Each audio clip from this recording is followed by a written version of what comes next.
Brilliance Audio presents Reflections of Yesterday by Debbie Macomber, performed by Terry Clark Linden.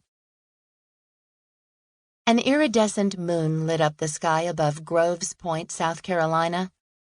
Simon Canfield sat in his Mercedes, opening one aluminum can after another until he'd downed the six-pack. Beer cooled the burning ache in the pit of his stomach. Beer helped him remember. For 364 days of the year, he successfully curtailed thoughts of Angie. Only on June 7 did he pull out the memories, roll them around in his tortured mind, and relive again the golden days of his abandoned youth. After 10 years, it astonished him that the memory of Angie's passionate young body under his held such power.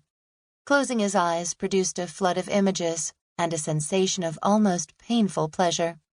He hated her, and in the same breath realized that he'd go to his grave never having loved another woman the way he'd loved Angie. Only thoughts of her were capable of reducing him to this pensive melancholy. Rarely did he indulge himself the way he had tonight. Normally, Simon Canfield lived his life as a respected citizen, vice president of the local bank, the man who made decisions that set the course of an entire community. Tonight he drank beer instead of whiskey sours. Tonight he wore jeans instead of a pinstriped suit. Tonight he yearned for a time long past, and the young man who had loved with a passion he never hoped to recapture. Simon's grip compressed around the hard steering wheel. The pleasure of those youthful days had been swept away by the pain that had followed in the backwash of her deception. A turn of the key fired the car engine to life. Simon drove carefully, his convertible cruising through the dark streets unnoticed. His first stop was outside the Catholic Church, St. Elizabeth's. His figure hadn't darkened the doorway in 10 years. Fleetingly, he wondered if the priests kept the church doors locked these days. Without conscious direction, he headed through town, ignoring the changing message of the time and temperature flashing from the sign above the bank. In the still, silent streets, he drove over the railroad tracks until he was parked outside of Angie's old house. The white paint had peeled, and the flower beds were sadly neglected, the once well-groomed lawn forsaken. A string of toys and a tricycle on the sidewalk assured him the house wasn't empty. Somehow, Simon doubted that the halls rang with music as they once had.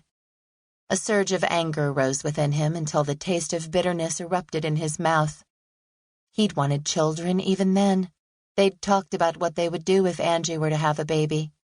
Ironically, their last conversation had been over the possibility of her being pregnant. He could picture her as clearly today as he had 10 years before. Her long brown hair had been pulled away from her face and tied back with a red chiffon scarf, her brown eyes as round as a deer's, mirroring her troubled heart. She'd looked so unhappy, but she had quietly assured him that there wasn't any need to worry. She wasn't pregnant. Oh, he wished she had been.